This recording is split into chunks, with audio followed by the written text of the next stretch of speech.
At 82 years old, I thought I was making the right decision. A nursing home seemed like a safe, comfortable place to spend my later years. My family reassured me that I would be well taken care of, free from the burdens of daily responsibilities.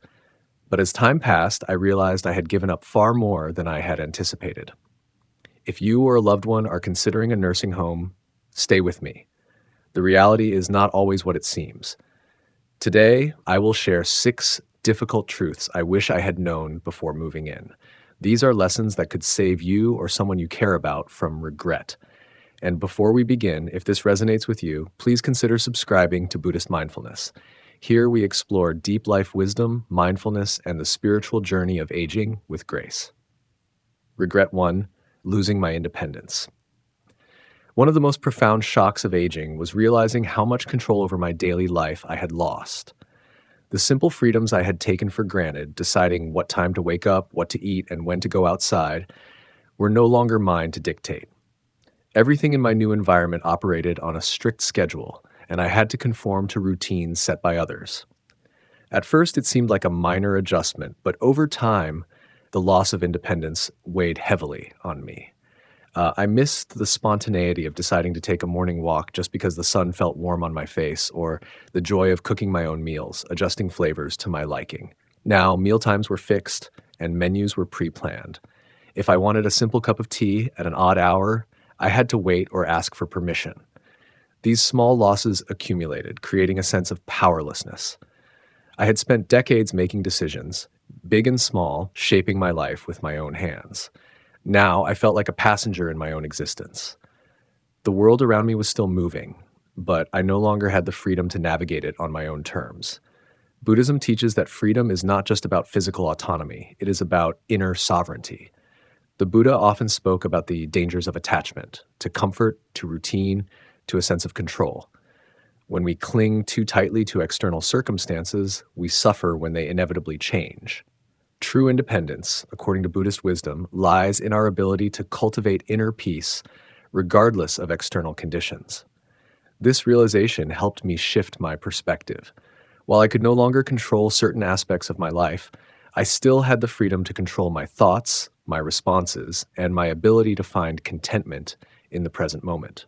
This lesson reminded me of the story of an elderly monk who, despite living in a confined monastery with strict rules, experienced profound freedom. He followed a daily routine of meditation, chores, and prayer, yet he never felt trapped. He had trained his mind to be at peace wherever he was. His wisdom taught me that while I might have lost my physical independence, I still had the power to cultivate mental freedom. One day, I met a man named Robert, who had once been a passionate gardener. Before moving into the nursing home, he spent hours in his backyard, tending to his flowers and vegetables. His hands were always in the soil, and he spoke of his plants as if they were old friends. Gardening gave him a deep sense of purpose and a connection to life's natural cycles. However, when he moved into the home, there was no garden for him to care for. At first, he tried to find other hobbies, but nothing filled the void left by his daily gardening routine. Without the ability to nurture his plants, he felt like a part of himself had withered. I saw in Robert what I feared for myself, the gradual erosion of identity that comes with losing control over our environment. It wasn't just about missing a hobby, it was about losing the ability to engage with life in a meaningful way. Robert's story pushed me to think, how can we regain a sense of independence when our physical circumstances change? If we focus only on what we have lost, we sink into despair. But if we seek new ways to exercise autonomy, we can still shape our lives. Instead of dwelling on what I could no longer do, I began finding small ways to reclaim my independence, practicing mindfulness. I focused on being fully present in every activity, whether it was drinking tea or having a conversation. This allowed me to experience a sense of control over my inner world. Requesting small changes, I asked if I could have a small plant by my window to care for, which gave me a renewed sense of purpose. Choosing my responses. While I could not change the schedule, I could choose how I reacted to it. Instead of feeling resentful, I practiced acceptance and gratitude for what I still had. If you are considering moving into a nursing home or a structured living arrangement, ask yourself, Are you ready to give up the small freedoms that make life yours? It's not just about physical comfort or medical care. It's about how much of your personal autonomy you are willing to surrender. While some aspects of life will always be beyond our control, we can choose how we respond to change. If we learn to cultivate inner peace, we can find freedom even within limitations. Regret 2. Feeling forgotten. At first, my family visited often. My children would bring their kids, filling the room with laughter and energy. We would share stories, reminisce about old times, and talk about their lives. I felt connected, loved, and part of something bigger than myself. But as time went by, life got busy. Responsibilities piled up, and the visits became less frequent. The phone calls that once came regularly turned into occasional check-ins, and then eventually silence. Holidays were the hardest. I would sit in the common room, watching the door, hoping someone would remember me. The excitement of others receiving visitors made the absence of my own family even more painful. I tried to remind myself that they had their own lives, that they weren't neglecting me out of malice, but out of necessity. But that logic didn't ease the ache in my heart. A Buddhist perspective, Buddhism teaches that attachment leads to suffering. I realized that my suffering stemmed not just from being forgotten, but from my attachment to the idea that others should always be there for me. I had spent a lifetime believing that family meant constant connection, that love was measured by frequency of contact. But love doesn't always look the way we expect it to. The Buddha teaches that true contentment comes from within, not from external validation. I had to ask myself, was my happiness dependent on others remembering me, or could I find peace in my own company? The answers weren't easy, but they were necessary for my emotional well-being. One evening, I debated calling my son. I hadn't spoken to him in weeks, and I missed him terribly. But I didn't want to be a burden. I didn't want him to feel obligated to talk to me out of guilt. Eventually, I put the phone down. That moment taught me a valuable lesson. I needed to rely on my inner peace, not external expectations. I started to shift my perspective. Instead of waiting for calls, I found ways to cultivate joy in my daily life. I joined a book club at the nursing home, began meditating each morning, and even started writing letters to old friends. Some wrote back, some didn't. But the act of writing itself brought me solace. I was learning that connection didn't have to be immediate or constant to be meaningful. Many people underestimate the loneliness that can accompany aging. The transition to a nursing home or assisted living facility is often framed as a practical decision, focusing on physical needs rather than emotional ones. But emotional well-being is just as crucial. If you're considering a nursing home, ask yourself, can you handle the loneliness that may come with it? Can you find ways to create meaning in your life, even if visits become rare? It's essential to prepare mentally, not just logistically. The reality is, life moves forward, and people get busy. It's not always about being forgotten. Sometimes it's about understanding that the roles we play in others' lives evolve. As parents, we were once the center of our children's worlds. But they grow, they build their own families, and their priorities shift. This doesn't mean they love us any less. It simply means their lives are full, just as ours once were. Instead of focusing on what's missing, I started appreciating what I had. I became more present in the small moments, the warmth of the sun on my face during morning walks, the kindness of a nurse who took the time to chat, the joy of rediscovering an old hobby. I learned to let go of the need for constant reassurance. Love doesn't diminish just because it isn't expressed in the way we expect. My children loved me, even if they didn't call as often. My grandchildren cared for me, even if they weren't always around. And most importantly, I had to love myself enough to find contentment within. Advice for those facing similar regrets. 1, shift your perspective. Instead of focusing on who isn't there, focus on who is.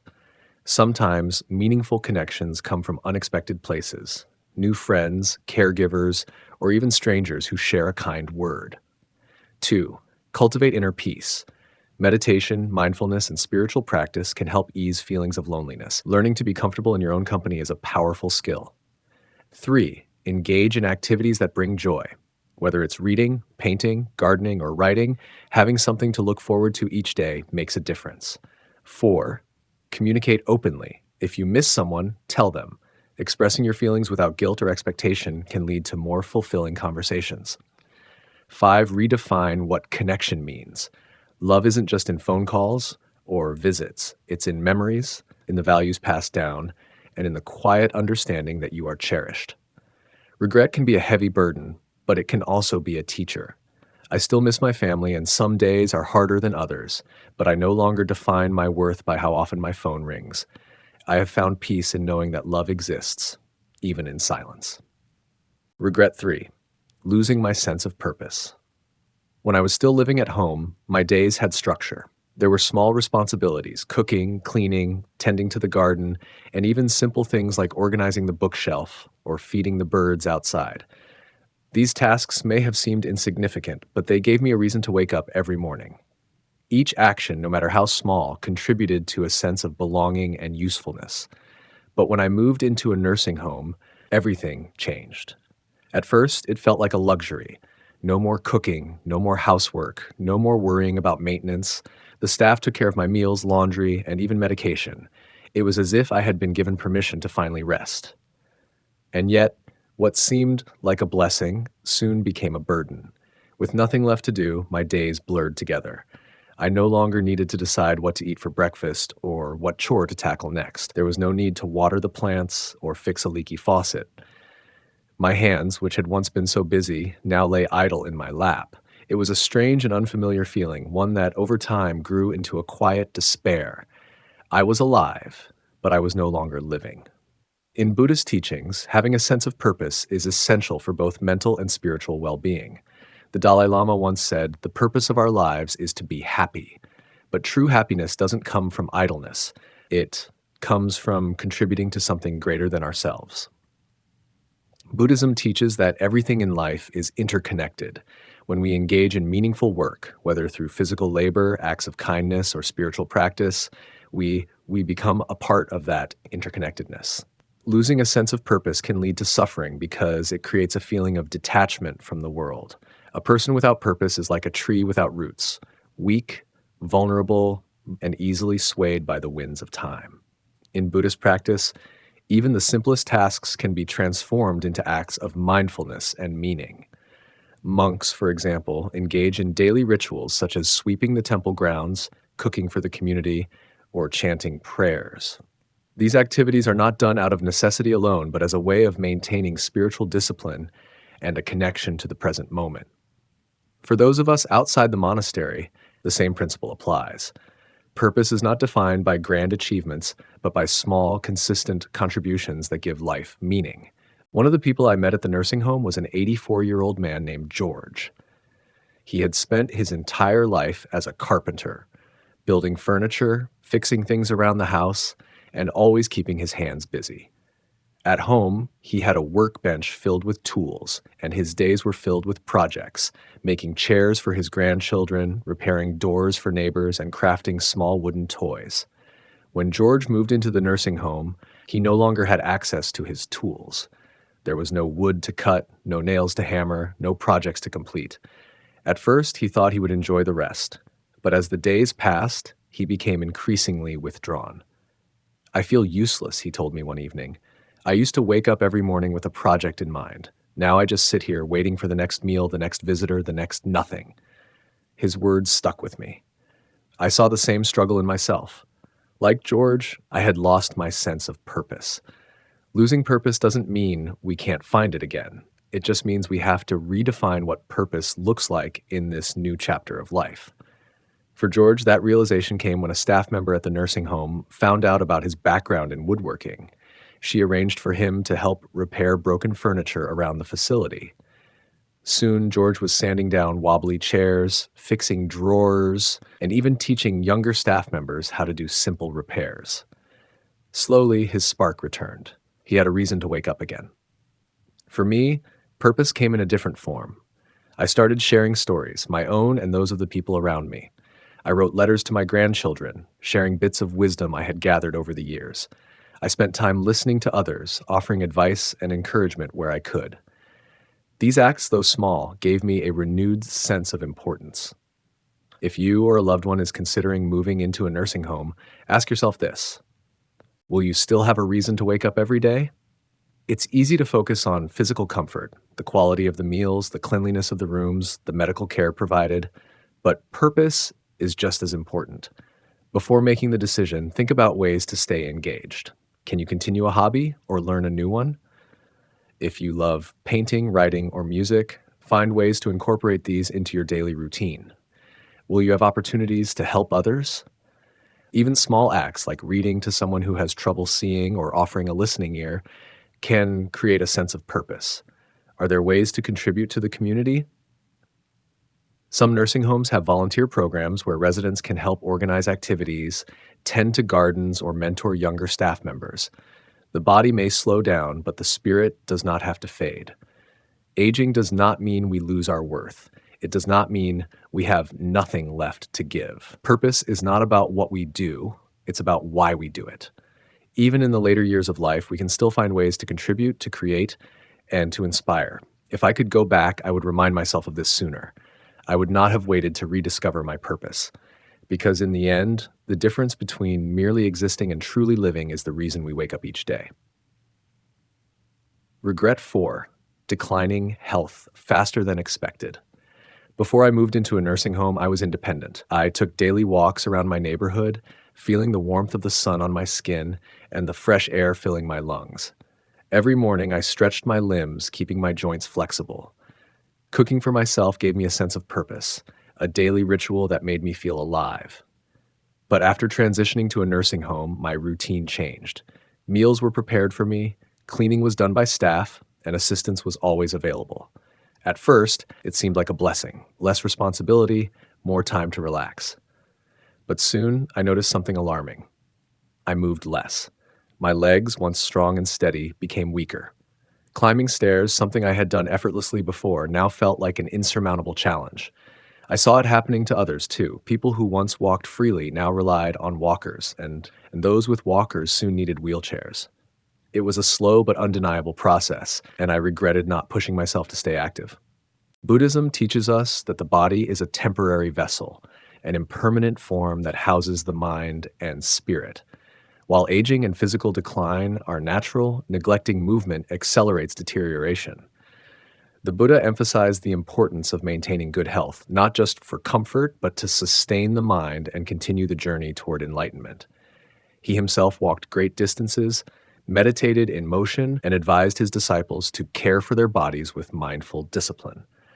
One of the key teachings in Buddhism is the middle way, avoiding extremes. In the context of aging, this means neither pushing the body beyond its limits nor allowing it to wither from disuse. Inactivity is a form of neglect, and in neglecting the body, we also limit our ability to engage fully with life. The body and mind are interconnected. When the body weakens, the mind often follows. Alice, a woman I met in the nursing home, was once full of energy. When she first arrived, she walked every morning around the facility's garden, greeting staff and fellow residents. But as time passed, she started relying on a walker. "It's just easier," she would say, though I could see her legs were still capable. Over the months, she walked less and less, preferring the comfort of a wheelchair when she went to meals. One day, as we sat in the common area, she sighed and said, "I feel like I aged 10 years in just a few months." Her once vibrant spirit seemed dimmed. She regretted not pushing herself to stay active when she still had the strength. The transition from walking to a wheelchair happened so gradually that she barely noticed, until it was too late. The role of routine and movement in maintaining health. Movement is not just about exercise. It's about maintaining independence, dignity, and engagement with life. When living in a nursing home or assisted living facility, it's easy to become passive. With meals delivered, cleaning done, and assistance readily available, the need to move decreases. But movement is essential to longevity and quality of life. Simple habits can make a big difference. Daily walks, even a short stroll down the hallway or in a garden, can keep muscles engaged. Stretching, gentle movements in the morning can improve flexibility and circulation. Standing when possible, choosing to stand instead of always sitting helps maintain leg strength. Engaging in activities, dancing, light yoga, or chair exercises can keep the body moving. If you or a loved one is considering moving into a nursing home, it's important to be proactive about maintaining mobility. Ask yourself, Will I still push myself to stay active when assistance is readily available? Does the facility offer exercise programs or encourage movement? How can I build habits now that will help me remain active later? The regret of declining health faster than expected is preventable. While aging is inevitable, how we age is within our control. By making conscious choices to stay active, we can maintain strength, independence, and a sense of vitality, no matter where we live. Regret 5, the loss of privacy and dignity. There was a time when I could retreat to my room, close the door, and be alone with my thoughts. My home was my sanctuary, a place where I had full control over my personal space. I could decide when to have company and when to be alone, if I needed to use the bathroom in peace without the feeling of being watched or assisted. In the nursing home, all of that changed. Privacy was no longer a guarantee, it was a luxury. Staff members entered my room at any time, sometimes without knocking. They had good intentions, of course, checking on my well-being and ensuring I was safe. But their presence, however necessary, felt intrusive. Using the bathroom became a shared experience, as I often needed help with basic tasks I once took for granted. At first, I resisted. I insisted I could do things on my own, even when it was clear I couldn't. But over time, I realized that my sense of dignity was slipping away with every request for assistance. For many older adults, transitioning to a nursing home is not just a physical change, it is an emotional and psychological one. The loss of privacy means no longer having complete control over one's environment. It means adjusting to new rules, new schedules, and new people, many of whom are in varying stages of cognitive and physical decline.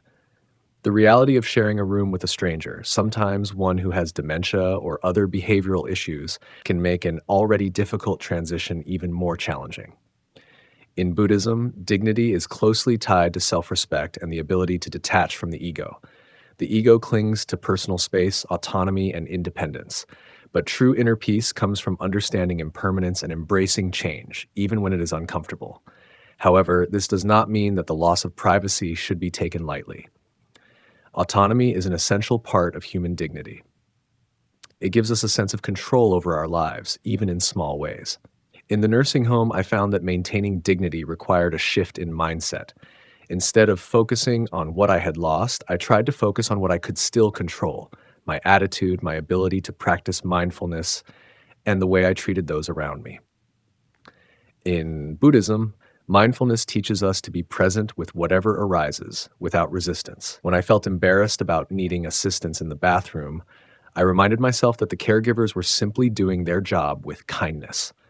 When I longed for solitude, I tried to appreciate the rare moments of quiet I did have. Letting go of expectations and practicing gratitude helped me reclaim a sense of dignity, even in situations where I felt most vulnerable. One of the biggest challenges in a nursing home is sharing a living space with a stranger. Some residents are fortunate enough to have respectful and quiet roommates, but others are not so lucky. Some roommates are loud, talk in their sleep, or play the television at full volume. Others struggle with hygiene, leaving the room in a state of disarray. There are even cases where cognitive decline leads to unpredictable or aggressive behavior. I remember one resident, Mrs. Carter, who struggled with severe dementia.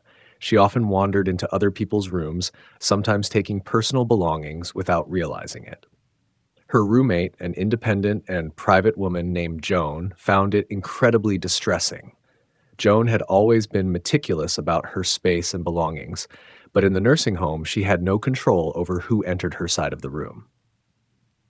For those considering a nursing home, it is important to ask, are you prepared to share your space with someone who may not respect your need for privacy?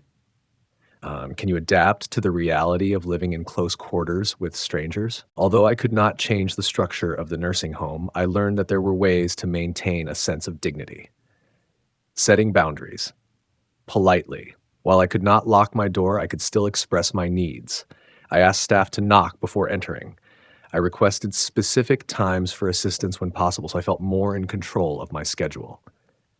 Creating a personal space. Even in a shared room, small touches made a difference. I kept photos of my family near my bed, arranged my belongings in a way that felt familiar, and used a small privacy screen when possible.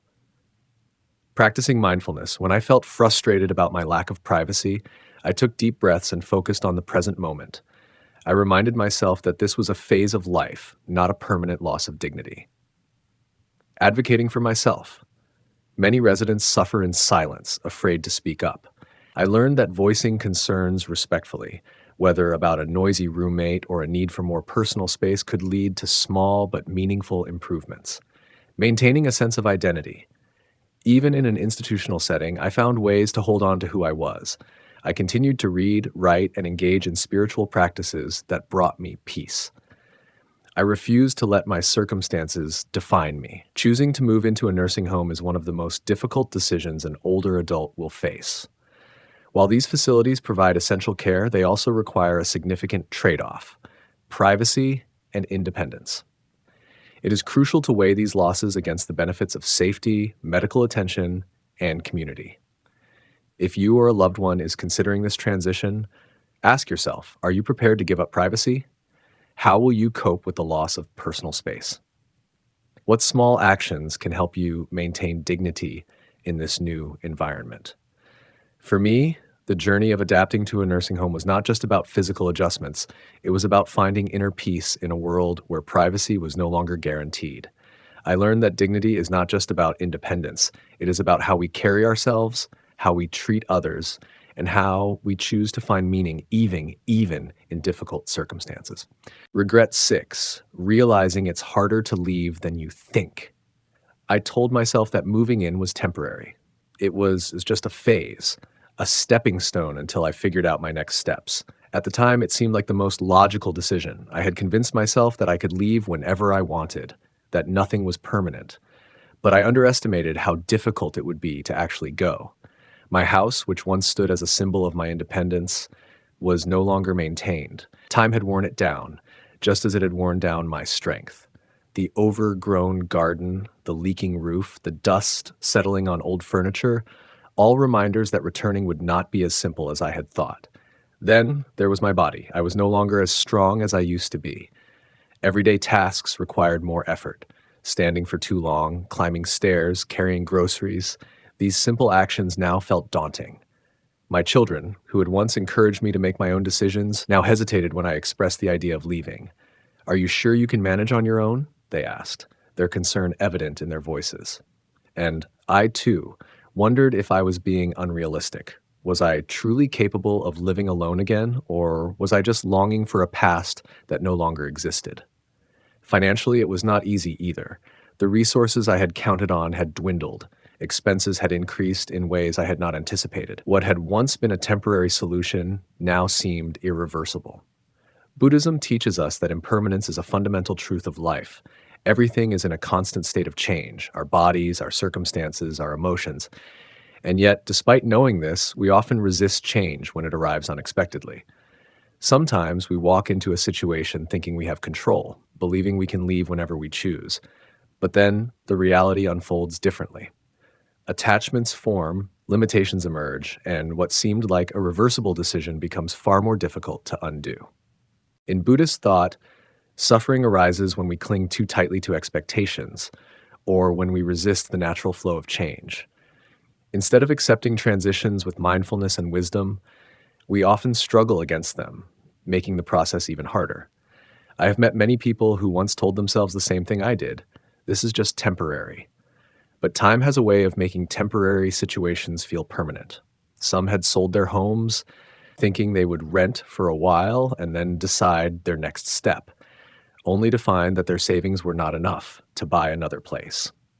Others had planned to return to their hometowns, but as the years passed, the thought of uprooting themselves again felt too overwhelming. One woman I knew had initially moved into an assisted living facility after a fall. She insisted that it was just for a few months until she recovered. But after settling in, she found herself reliant on the help provided, and gradually her old home became an afterthought. Another man had planned to travel after retiring. He had put his house up for rent, thinking he could always return. But after a few years, managing the property from afar became too complicated. He sold it, believing he would find something new later. But by the time he was ready to settle down again, housing prices had changed, and his financial situation was not as secure as before. These are not just isolated stories. They are common experiences of those who once believed they had the freedom to leave, but found themselves staying longer than expected. If you are considering moving into a nursing home, an assisted living facility, or even making a major transition, take a moment to reflect deeply. Ask yourself, am I truly ready for this commitment? Have I considered all the long-term implications? If I needed to leave, what obstacles might I face? What steps can I take now to ensure I retain my options in the future? Am I making this decision out of necessity, convenience, or pressure from others? What does my heart truly tell me? Buddhism teaches us the importance of mindfulness in decision making. Instead of rushing into choices based on immediate circumstances, we should take the time to understand the full picture. When we make decisions with awareness, we can better prepare ourselves for whatever outcomes may arise. Ultimately, change is inevitable. Whether we stay or leave, whether we maintain control over our circumstances or face unexpected challenges, life will continue to unfold. Regret often stems from decisions made without full awareness. The best way to avoid this regret is to approach change with open eyes, open hearts, and a willingness to accept whatever may come. If you're standing at a crossroads wondering whether to stay or go, take a deep breath. Remember that nothing is truly permanent, but some choices are harder to reverse than others. Move forward with wisdom, knowing that wherever you go, the most important thing is not the place itself, but the peace you carry within you. Looking back, I don't regret aging. Every wrinkle, every silver strand of hair, and every year that has passed is a testament to a life well lived. But I do regret believing that a nursing home was my only choice. It wasn't. It was simply the most convenient option presented to me at the time. If I could do it over, I would take more time to explore alternatives, ensuring that I maintained my independence for as long as possible. I would seek home care options before considering a nursing home. There are many services available that can provide support while allowing one to remain in a familiar environment. Stay active as long as possible. Physical movement isn't just about health, it's about maintaining freedom, confidence, and a sense of purpose. Keep my independence for as long as I could. Relying on others is sometimes necessary, but losing independence too soon can lead to unnecessary decline. Before making this decision, ask yourself, is this truly the best choice or just the easiest? If this video resonated with you, please like, comment, and subscribe to Buddhist Mindfulness. What would you do differently in your later years? Share your thoughts in the comments below. Your engagement helps us create more meaningful content. Thank you for watching, and may you find wisdom and peace on your journey.